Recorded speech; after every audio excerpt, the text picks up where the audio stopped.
यो घर चाहिँ खोलिरहेँ साथीहरू।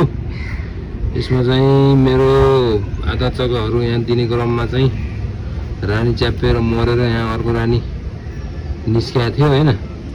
हो त्यो रानीबाट चाहिँ अन्डाहरू हालेको छ कि छैन आज चाहिँ यसलाई म हेरेको छैन, मैले नि चेक गर्न गइरहेको छु है त, तपाईँहरूले पनि देखाउँछु ल। यहाँ तपाईँले रानी पनि देख्न सक्नुहुन्छ। यो चाहिँ यहाँ चाहिँ कुमार रानी हो, यो नयाँ निस्केको।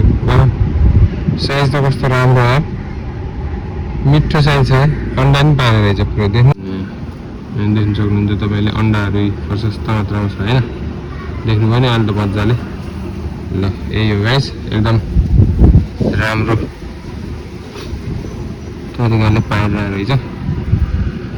त्यसमा चाहिँ एउटामा त मैले देखेकै नदेखेर टेन्सन भइरहेको अघि चाहिँ। ल पारेर रहेछ, अब यसलाई पनि खानाहरू मेन्टेन गराइदिनु पर्ने हुन्छ। 3-5 फ्रेम सक्सेस भयो त ल।